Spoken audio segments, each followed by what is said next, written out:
Welcome back to the Deep Dive. Today we're taking a stack of administrative procedures, specifically from the Manual of Patent Examining Procedure, and turning them into practical, actionable knowledge. We're continuing our series on the MPEP, jumping right back into Chapter 2500. That's right.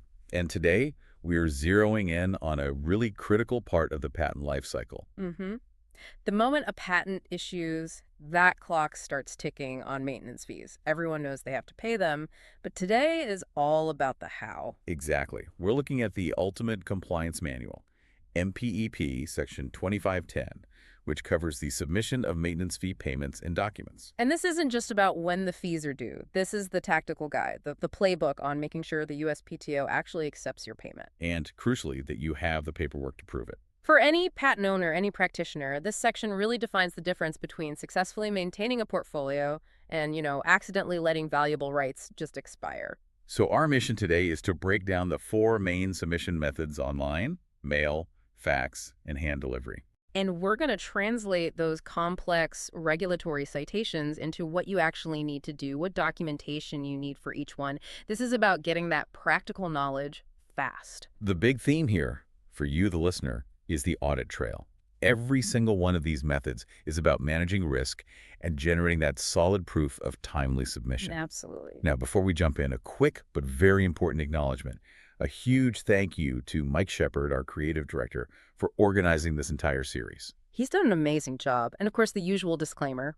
Yeah. The summary was put together using AI tools. It may have errors. Right. It's for general educational and informational purposes only. It is absolutely not legal advice. For any authoritative guidance, you have to consult the official MPEP or a registered patent practitioner. Okay, let's get into it. Let's start with the most modern and, frankly, the most efficient method: the digital gateway. The online method. Right. So if I have a single patent, I'm getting close to the deadline, where do I go? How do I get that instant proof I need? You go directly to the Patent Maintenance Fees Storefront on the USPTO website. It's the primary portal designed for exactly this: quick, efficient, and immediate. And once I'm there, what are my payment options? All the standard electronic ones you'd expect. So electronic funds transfer EFT, or you can use a credit or debit card.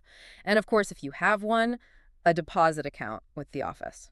I think the big draw for the digital approach has to be the confirmation, right? Yeah. You mentioned immediate feedback.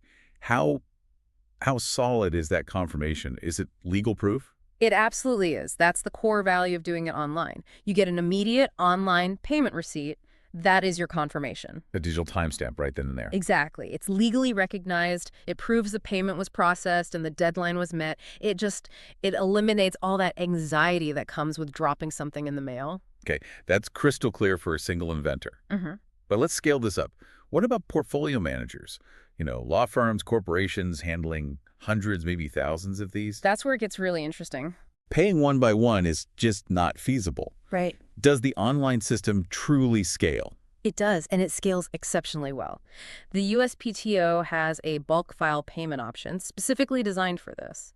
You can manage multiple patents in one single transaction. And what's really robust about it isn't just the batch processing, is it? It's the documentation you got afterwards. That's the critical part. Let's say you submit 100 payments, but maybe 3 of them have an error, a typo in the patent number, wrong fee window, something like that. What happens then? How does the report handle that? This is where the system can prevent a major compliance disaster. It generates one comprehensive receipt, and it's divided into 2 key sections. Yeah. First, it lists every single successful transaction so you know which patents are safely paid up. But second, and this is vital, it lists all the transactions that couldn't be accepted. And it tells you why. It gives you explicit explanations for each rejection. Instantly. That is invaluable. I mean, if you get that report back and it says patent X failed because the payment window isn't open, you can fix that on the spot. Right. Whereas with paper methods, you might not find out about that kind of failure for weeks. By then, you could be in a late payment situation or worse. So for high volume users, that bulk file receipt isn't just an administrative tool. It's a risk management function. The system flags the risk for you. Precisely. It transforms the whole process. Okay, so that covers the speed and the certainty of the digital path. But, despite all those efficiencies, the paper trail is still the gold standard in a lot of legal environments. It is. Many firms still prefer it. So let's shift to that. Let's talk about physical submission by mail. We're moving from instant digital confirmation to, well, to managing the uncertainty of the postal system. And that uncertainty is exactly why the physical submission rules are so rigid. Attention to detail is everything here, and it starts with the address. Where does it go? For maintenance fees and related correspondence, you have to use the official address. Mail stop maintenance fee, Director of the United States Patent and Trademark Office, P.O. Box 1450, Alexandria, Virginia, 22313, 1450. That's for standard USPTO. But here's a common stumbling block I know people run into. Commercial services. FedEx. UPS. Why can't I just use that same P.O. box? You can't, because commercial carriers can't deliver to a P.O. box. It's that simple. So when you use a commercial service, FedEx, UPS, DHL are the common ones, the rules change. How so? You have to address it to the USPTO's physical location, the customer service window address. But, and this is critical, you have to clearly mark the envelope with mail stop maintenance fee. Why is that mail stop so important for a private carrier? Because that package is getting delivered to a general receiving desk, not a specialized box. Without that mail stop maintenance fee label, your payment is going to get sorted into general USPTO mail. And it could get delayed or even lost. Exactly. It's the internal routing instruction is what gets your payment to the right place quickly and avoids it getting lost in the bureaucracy. That makes perfect sense. It's an internal safeguard. And this brings us to the really critical part of physical submission, proving timeliness. Yes. You're handing your payment to a third party. You need some kind of legal insurance against delays or mistakes. What does the MPP cite for that? This is where we get into the federal regulations. MPP 2510 specifically points to 37 CFR 1.366B, which lets you use the Certificate of Mailing Procedures. Which are in 37 CFR 1.8. So let's translate that. What is a certificate of mailing? In practical terms, why is it my insurance policy? It's essentially your sworn, signed statement. You attach it to your documents, and on it, you assert that you put the mail into the USPS system on a specific date. And the power of that is what? The power is this. If the USPTO gets your package late, but you properly filled out that certificate, the office treats the date on your certificate as the filing date. Wow, so it completely neutralizes the risk of slow mail delivery. Completely. It's the USPTO saying, we know the mail isn't perfect, so we're giving you a way to legally prove when you sent it. A massive safeguard. A massive safeguard. And they also allow priority mail express procedures under 37 CFR 1.0.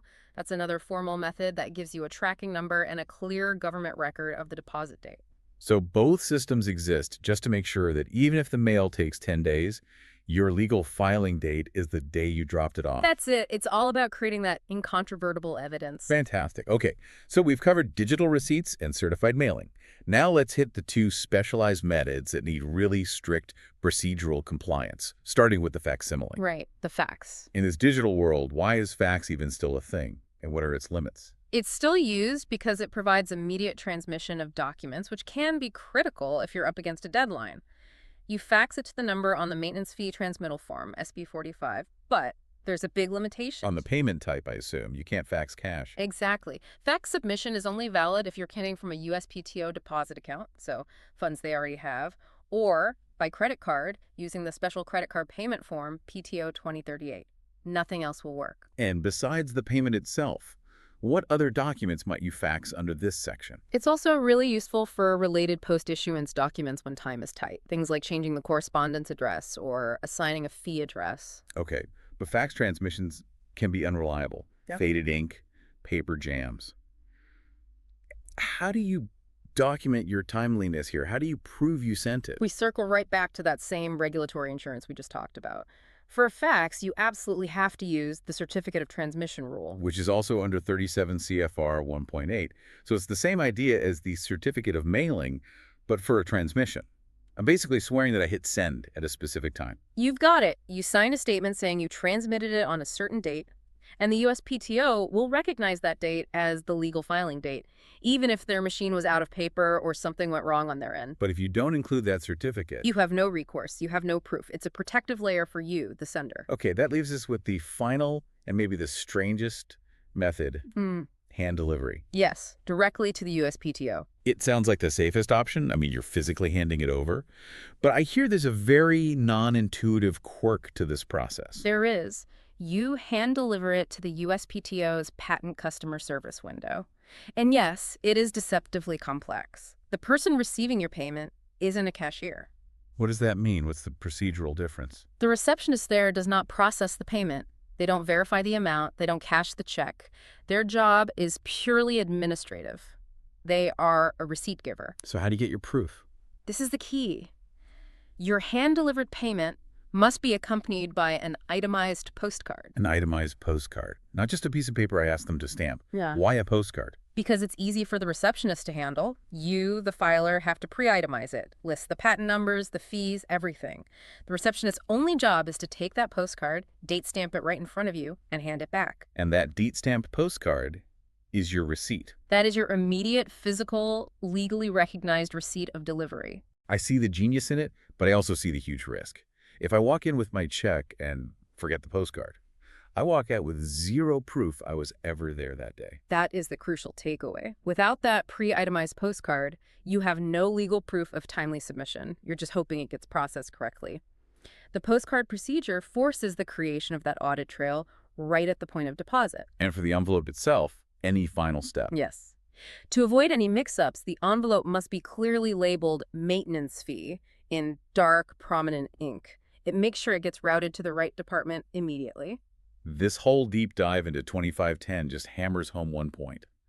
In patent law, procedural compliance is every bit as important as the invention itself. It absolutely is. When you step back, this section isn't just a list of addresses. It's a manual for high-stakes risk management. It contrasts the flexibility of the different methods, the instant confirmation of bulk online payments versus the formal security of a certified mail or that hand-delivered postcard receipt. Every single rule is there to reinforce compliance and traceability. So what's the bottom line for our listener? We've seen that whether you pick speed with online submission or formality with certified mail, the end goal is identical. Yeah. Proof. Oh, yeah. So let's leave everyone with this thought. When you choose a submission method, it's not just about speed or convenience. It's about generating the most incontrovertible evidence of compliance should that patent ever be challenged. That's the crux of it. The real question is this. If your portfolio is challenged years from now and you need to prove you paid a fee, what specific method provides the best, most airtight legal defense? Is it the instant timestamp from the bulk report, the government receipt from Priority Mail Express, or that physically stamped postcard? The evidence trail is what truly matters most in the long run. A great point to end on. If you want to dive even deeper into this or any other section of the MPEP, you know where to find us. Until the next deep dive, stay informed.